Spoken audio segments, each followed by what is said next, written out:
Assalamualaikum warahmatullahi wabarakatuh. Perkenalkan, nama saya Firman Maulana. Di sini saya akan menjelaskan tentang definisi zakat. Jadi zakat secara umum merupakan kewajiban mengeluarkan sebagian dari harta kita setelah mencapai nisab dan jangka waktu atau yang disebut dengan haul, untuk diberikan kepada suatu kelompok yang berhak menerimanya sesuai yang sudah ditentukan oleh syariat Islam. Macam-macam zakat sendiri yakni ada 3. Yang pertama itu ada zakat fitrah, yang kedua itu ada zakat mal, dan yang ketiga itu ada zakat penghasilan. Zakat fitrah di sini zakat yang wajib dikeluarkan oleh setiap muslim menjelang hari raya Idul Fitri.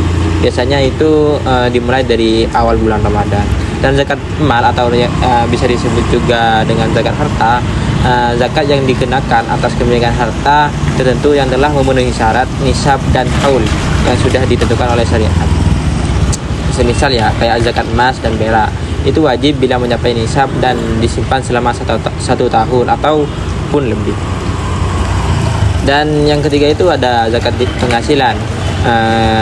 Pada zaman sekarang itu bisa disebut juga dengan zakat profesi, di mana zakat penghasilan di sini merupakan zakat yang dikenakan atas pendapatan yang diperoleh dari hasil pekerjaan atau profesi seseorang, baik itu pegawai, guru, dan yang lain-lain. Mungkin itu saja yang bisa saya jelaskan. Terima kasih. Assalamualaikum warahmatullahi wabarakatuh. Saya di sini akan melanjutkan penjelasan dari saudara Firman, yaitu tentang zakat telah menjadi pilar dalam sistem pengelolaan Islam. Nah, jadi zakat berfungsi untuk memastikan bahwa sirkulasi harta dan masyarakat tidak terjadi ketimpangan. Nah, zakat di sini juga dapat mengurangi kemiskinan serta menciptakan solidaritas dan masyarakat untuk jangka panjang. Nah, zakat tidak hanya bisa dilihat dari hasil akhir pencapaian kesejahteraan sosial, akan tetapi juga termasuk hubungan langsung yang terjadi dengan ekonomi. Nah, pertumbuhan ekonomi biasanya disosialisasikan dengan peningkatan produksi berkelanjutan pada barang dan pelayanan GDP yang berdampak pada naiknya tarif hidup masyarakat.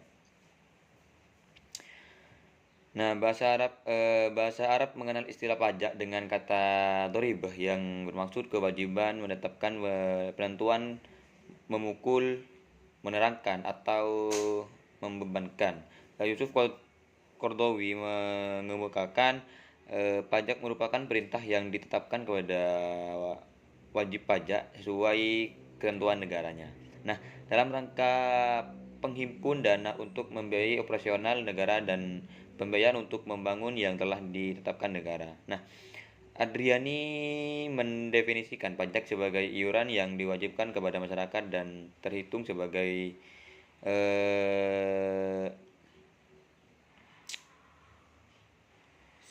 terutang yang wajib dilunasi sesuai ketentuan perundang-undangan. Menurut Rahmat Sumitro juga mengemukakan pengertian pajak sebagai pemindahan harta dari rakyat ke dalam kas negara. Nah, sekilas balik pada masa lampau. Nah, faktanya pajak sudah ada sejak zaman kerajaan di Indonesia. Lalu perpajakan berkembang pada saat penjajahan oleh Hindia Belanda. Pajak pada masa lalu merupakan upeti seperti upeti rumah, upeti usaha, dan lain sebagainya. Nah, seiring berjalannya waktu, sistem perpajakan Indonesia mengalami transformasi. Saat ini ada 3 jenis sistem pajak di Indonesia. Di antaranya adalah self-assessment system, yaitu sistem pemungutan pajak, dan yang membebankan penentuan besaran pajak yang perlu dibayarkan oleh wajib pajak bersangkutan. Yang kedua adalah official assessment system, yaitu sistem pemungutan pajak yang membebankan wewenang untuk menentukan besarnya pajak terutang pada fiskus atau petugas perpajakan sebagai pemungut pajak. Nah, yang ketiga adalah withholding assessment system, yaitu sistem yang mana besarnya pajak dihitung oleh pihak ketiga yang bukan merupakan wajib pajak, juga bukan petugas perpajakan. Warahmatullahi wabarakatuh. Perkenalkan, nama saya Atikur Rosid Firdaus. Di sini saya akan menyampaikan materi yang kedua mengenai regulasi pajak syariah di berbagai negara. Yang pertama di negara Malaysia. Nah, Malaysia menerapkan kebijakan zakat sebagai pengurangan pajak, yang mana memungkinkan individu dan perusahaan mengurangi pajak sesuai jumlah zakat yang dibayarkan. Kebijakan ini dimulai dari tahun 1978 untuk individu dan diperluas ke perusahaan pada tahun 1990 dengan batas potongan sebesar 2,5% sejak 2005 guna untuk menghindari pajak berganda. Dampak kebijakan ini meningkatkan penerimaan zakat secara signifikan, mencapai 15,5 triliun ringgit Malaysia pada tahun 2016. Dan yang kedua, zakat dan pajak di Brunei Darussalam. Pengelolaan zakat dan pajak di Brunei Darussalam tidak saling terkait, di mana zakat dikelola oleh Bakas di bawah MUIB, sementara pajak individu tidak dikenakan. Namun warga negara dan penduduk tetap wajib menyumbang sebesar 5,5% dari gaji ke tabungan amanah pekerja atau yang disebut TAP, serta 3,5% untuk suplemental kontributor pensiun atau yang disebut SCP sebagai bentuk kontribusi ekonomi. Sistem ini berfokus pada ketentuan hukum dan kelembagaan yang memengaruhi kegiatan ekonomi tanpa adanya pajak individu. Dan yang ketiga, dari Uni Emirat Arab atau yang disebut UEA. Uni Emirat Arab berkembang pesat sejak 1973 menjadi negara modern dengan ekonomi yang didukung oleh minyak dan gas, yang menyumbang 33% dari GDP. Pemerintah menerapkan berbagai kebijakan fiskal, termasuk subsidi investasi infrastruktur dan investasi sektor pariwisata. Arab tidak mengenakan pajak penghasilan, tetapi memperoleh pendapatan dari PPN sebesar 5%, dari VAT sebesar 5%, cukai barang mewah, bea masuk dan ekspor. Pada 2018, negara ini meluncurkan VAT untuk meningkatkan pendapatan non-migas. Selain itu, Arab memiliki Evareg Wal Fund atau yang disebut SWV terbesar di dunia, dan Dubai Investment Authority atau yang disebut ADIA senilai lebih 700 miliar. Pengeluaran utama negara berfokus pada infrastruktur, subsidi, energi, dan pertahanan, sementara zakat tetap diwajibkan dan dikelola oleh Dewan Tertinggi Zakat untuk program sosial. Dan yang keempat yaitu pajak dan zakat di Indonesia. Pajak dan zakat di Indonesia adalah kontribusi wajib kepada negara untuk kemakmuran rakyat.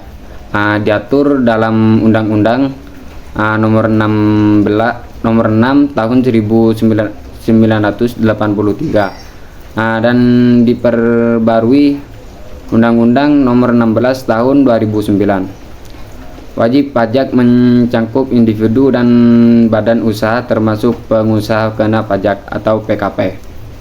Zakat. Baik, assalamualaikum warahmatullahi wabarakatuh. Perkenalkan, nama saya Arif Hadi. Di sini saya sebagai pemateri terakhir yang akan menjelaskan tentang kebijakan fiskal dan belanja negara Islam APBN tanpa pajak dan hutang. Di sini terdapat 7 poin. Yang pertama, latar belakang keuangan Islam. Yang kedua, prinsip dasar sistem keuangan Islam. Yang ketiga, karakteristik sistem keuangan Islam. Yang keempat, nilai fundamental ekonomi Islam. Yang kelima, sumber pemasukan negara Islam. Yang keenam, pengeluaran negara Islam. Yang terakhir, tujuan kebijakan fiskal Islam. Nah, baik, kita lanjut ke sesi yang pertama, yaitu latar belakang keuangan Islam. Keuangan Islam bersumber dari Al-Quran dan Sunnah serta ijtihad para ulama. Islam hadir sebagai solusi dari sistem ekonomi konvensional yang penuh ketimpangan. Sistem keuangan Islam tidak mengendalikan pajak dan utang, tetapi didasarkan pada prinsip keadilan dan keberkahan. Yang kedua yaitu prinsip dasar sistem keuangan Islam. Menurut Qutb Ibrahim, prinsip utama sistem keuangan Islam adalah yang pertama, keadilan transaksi. Yang kedua, bebas dari unsur haram. Yang ketiga, kepemilikan yang amanah. Yang keempat, keuangan Islam. Nah, maksud dari keadilan transaksi yang pertama di sini adalah transaksi berdasarkan kerelaan dan kejujuran, bebas dari paksaan dan riba, hanya berlaku untuk produk dan jasa halal. Yang kedua adalah bebas dari unsur haram. Nah, maksudnya dari bebas dari unsur haram ini, riba, garar, dan maisir dilarang, menghindari manipulasi pasar. Yang ketiga adalah kepemilikan yang amanah. Kepemilikan adalah amanah dari Allah, bukan hak mutlak. Yang terakhir adalah keuangan Islam. Maksudnya keuangan Islam di sini adalah keuangan etis, tidak memihak, transparan, dan tidak membebani masyarakat. Nah, kita masuk ke poin yang ketiga adalah karakteristik sistem keuangan Islam. Di sini terdapat 7 poin. Yang pertama, harta adalah amanah dari Allah. Yang kedua, Rasul adalah teladan ekonomi. Yang ketiga, sumber hukum dari Al-Quran dan Sunnah. Yang keempat, Islam menolak riba dan mempromosikan zakat. Yang kelima, keuangan Islam mendukung pertumbuhan umat. Yang keenam, bertanggung jawab dan transparan. Yang terakhir, mengusung kebaikan dan nilai kemanusiaan. Nah, kita masuk ke poin yang keempat adalah nilai fundamental ekonomi Islam. Nah, maksudnya di sini adalah yang pertama, ketuhanan. Nah, semua harta adalah milik Allah, manusia hanya pengelola. Yang kedua adalah kepemilikan relatif atau kepemilikan individu, masyarakat, dan negara adalah amanah. Islam menolak kepemilikan absolut. Yang ketiga adalah keseimbangan. Maksudnya di keseimbangan di sini adalah antara dunia dan akhirat, jasmani dan rohani, ideal dan realita, konsumsi dan produksi, kesejahteraan merata, tidak terkonsentrasi pada elit. Yang keempat adalah persaudaraan dan kebersamaan. Maksudnya di sini adalah menghapus diskriminasi ras, suku, bahasa, mengajak kolaborasi dalam tanggung jawab umat.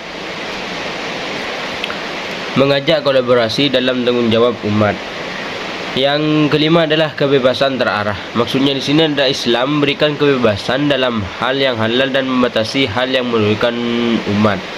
Yang terakhir adalah keadilan. Maksudnya keadilan di sini adalah menolak eksploitasi dan menuntut pemerataan kesejahteraan. Kita masuk ke poin yang kelima adalah sumber pemasukan negara Islam.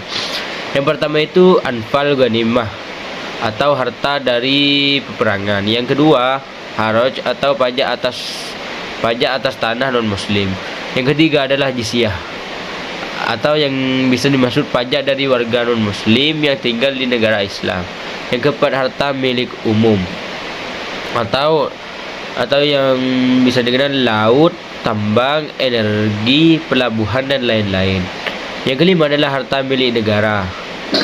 Contohnya di sini adalah tanah negara, fasilitas publik, dan lain-lain. 6 usyur. Yang ketujuh harta gulul. Yang 8 hums rikas. Yang 9 harta warisan tanpa ahli waris. Yang 10 pajak sementara. Yang kita masuk ke poin yang ke-6 adalah pengeluaran negara Islam. Di sini terdapat 4 poin. Yang pertama adalah belanja rutin pemerintah. Maksudnya di sini adalah gaji pegawai, administrasi, layanan publik. Yang kedua, belanja umum. Maksudnya di sini adalah kesehatan, pendidikan, keamanan. Yang ketiga, belanja proyek sosial, infrastruktur, bantuan sosial. Yang keempat, distribusi kekayaan, membantu masyarakat miskin dan mengatasi kemiskinan. Kita masuk ke poin terakhir, yaitu tujuan kebijakan fiskal. Nah, tujuan kebijakan fiskal di sini adalah menjaga keseimbangan sosial dan ekonomi, melarang riba dan spekulasi dalam sistem keuangan, mendorong distribusi kekayaan yang adil dan merata, menjamin kesejahteraan rakyat tanpa membebani negara dengan pajak tetap. Yang terakhir, meningkatkan keimanan dan ketakwaan umat melalui sistem ekonomi yang sesuai syariat.